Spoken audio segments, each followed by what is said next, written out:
शेतकरी मित्रांनो नमस्कार. मी संजय कुमार सूर्यवंशी. आज आपण प्रगतशील बागायतदार आदित्य कैलास सुटके साहेबांच्या प्लॉटवरती आलो आहोत. आज आहे 15 मार्च. तर सुटके साहेब, आज किती दिवसाचा कांदा झाला? आज 75 दिवसाचा कांदा. किती एकर कांदा आहे हा? 14 एकर कांदा. बरं, कांद्याची साईज आहे जी झाली 75 दिवसात कशी झाली?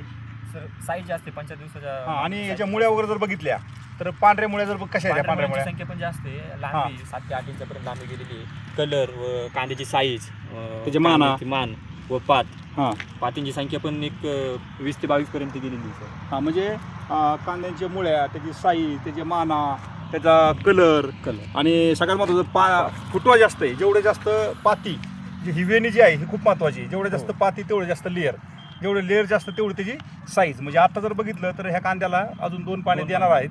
75 दिवसाचाच कांदा आहे आणि दरवर्षी तुम्ही समाधानी असता. हो सर. विशेषतः टिकवण क्षमतेच्या बाबतीत काय बोलायचं बरं? टिकून क्षमता आहे सर. काजळी पकडत नाही.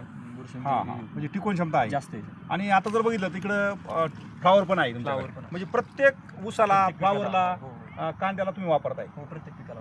आता पप्पा जसे लक्ष देतात गेल्या काही अनेक वर्षापासून, हो. तसं तुम्ही पण पाहताय 1-2-4 वर्षापासून. 1-2-3 वर्ष. बरं, शेती करताना काय तुम्हाला कसं वाटतं? इंटरेस्टिंग हो सर. केरनच्या माध्यमातून शेती करण्याचं म्हणजे इंटरेस्ट आलेला आहे.